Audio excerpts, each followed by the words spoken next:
Here's an interim Passap cleaning technique that worked for my beds.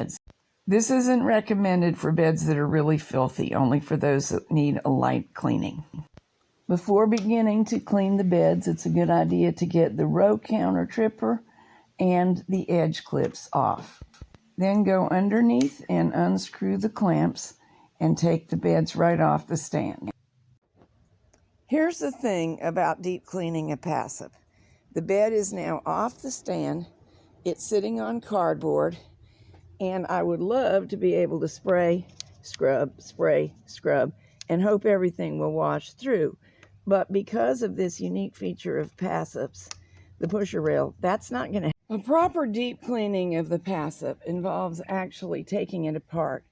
This is made up of sections that will all come apart and can be scrubbed, and since they're nylon, you can just put them in the sink with hand dishwashing soap and a toothbrush and scrub them. But this has to come off and this has to come off. It's a complete dismantle and it's a lengthy process. I am not wanting to do that today. It hasn't actually been long in the history of knitting since that was done for this machine. But here's what did happen. I cleaned it, I knitted a little bit. I needed to set it aside and take care of some other matters, so I covered it with a picnic tablecloth, which is my usual form of knitting machine cover, thinking that it would keep things clean, and it does. They do a great job, and I recommend you buy them at the end of the season to use in that manner. However, unbeknownst to me, since I wasn't using my knitting room, one of my cats knocked it off and started using it as a place to snooze. And I see evidence of cat snoozing that is not going to improve the function of the machine.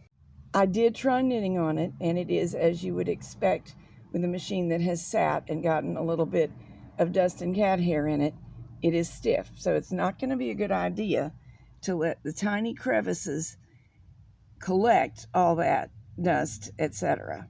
And that's what we're trying to get out today with an interim cleaning. I'm not going to take it all the way apart. If it's not a total success today, of course, and I'll know that if it's still stiff and doesn't look clean to the eye when you really zoom in, then there's nothing to stop me from going ahead and taking it apart. But we're going to see how this does. So now I have turned the beds upside down to get around that issue that this area would catch debris rather than release it. Where the flow combs are at the top, it should flow out and just make a mess on my cardboard, which is fine with me. Previously, the pusher rail was pretty stiff, so it's important that during the cleaning process, it get loosened up and begin to move freely. Here's something to keep an eye out for. You should be able to see some little bits of debris washing out. See that one? That's normal. That's from fiber stuck in these tracks. But we are coming up here to where the brake spring is. And I do not want that to try to wash through the brake spring. So I'm using my a dental probe and a toothbrush to try to pull it out when it shows at this position. I can't actually show you doing the toothbrush because I had to use it to prop this up, the beds up for the picture. But spraying as we are, letting it run towards what's really the top of the machine. Every now and then something shows up here, and I scrub it out and wipe it up, and there a little bit more showed up here. Little flecks of dust will wash on through the brake spring, but we don't want to wash pieces of fuzz that will become felt actually into the brake spring because they'll cause it not to function correctly. The two beds are the same and the cleaning process is the same, but in order to lay the beds down opposite of how I have them, I need to remove the racking handle because it will be in the way. It just slides right out. Have a look down here. Here I have almost got this area thoroughly clean. And behind the tines, the extension up of these areas of the bed, that's still dirty. That's going to eventually make it hard to move the pusher rail back and forth. At present, it's moving quite freely, and it wasn't previously, so this is progress, but you can see that cleaning is needed in these areas still. Let's talk about what we use to clean, because people get quite emotional over this issue. What you need is a solvent and a lubricant.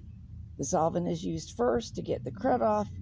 The lubricant is used to make the machine run well for a long time, because we've got a lot of metal against metal and friction of other kinds. These are the products we use. You may use other things if you want. The reason ours were chosen was because we consulted a chemical engineer about what was available in the modern world to do the jobs that people have been doing from time immemorial. These two were suggested. We tried them for roughly a decade before we said anything publicly, and then we made our work public. Some people prefer other things, which is fine. An old way to do it is to clean with denatured alcohol and lubricate with something like Bellador oil. And actually, it was while providing the engineer with Bellador and Laurie Lynn to compare, also a time-honored cleaning and lubricating product, that she found these two products and suggested we try them. It's fine to differ in your opinion about what's best. However, the people who have violently disagreed have not really understood what's going on here or listened to why the choices were made. They are safe. If you want to choose something yourself, here are the things it needs to be. Safe for every material on the knitting machine. It needs to not leave any kind of buildup, and the products you use need to avoid interacting negatively with one another so as to leave an unpredictable residue, or even worse yet, create a chemical reaction that would be dangerous for you. And very importantly, the products you use need to be safe for you to be around for the long term, because we knit and we knit and we knit. The reason that our engineer suggested these is this one. You've seen it foam when I spray it. It's a stronger cleaner, but it does leave some lubricant behind.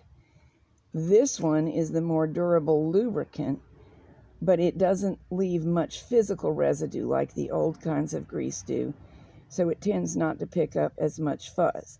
And it also has some cleaning action. That, in a nutshell, is the reason for our choices, and it will help you make your own choices. Now that you understand that a solvent is part of what's going on here, let's pick an exceptionally dirty area and start working on it. The solvent has to have time to chemically break down the built-up residue of old fiber and old grease, and you have to help it along physically. That's why you can't just instantaneously spray something on, wipe it off, and voila, cleanliness. But there's progress in the time that you've been watching in that area. I may also go off camera and get a dental probe and gently scrape the most difficult areas. Now this area I use because you can see it. The same kind of thing is going on all the way through. So even though this is an interim cleaning, not a deep cleaning, it's not a 5-minute job. It's going to probably take me 2 hours to get a satisfactory degree of improvement. Here's the kind of little piece of crud that we get out of these areas with the probe. Here's some washing out. And at last, I am just about finished. It's looking much better. Everything is moving freely when I test it. So one last spraying down with the LPS food grade, and we will put the beds back on the stand. By the way, food grade does not mean you can eat it, of course. It means it's approved for use on food service equipment. Jack is showing you how to reassemble. I'm literally lying on the floor underneath the machine to get this shot for you because it's not difficult to do, but it can be difficult to figure out while you're on top of the machine. In the first part of the film, he was working on what is the left clamp as you sit and knit, and now he is working on the right clamp. If you have a more modern bed and stand, your positioning is going to be slightly different because the stand is different, but it's fundamentally the same setup. Make sure they're good and tight. You don't want these beds falling off on your toe or hurting themselves. Now, back to work.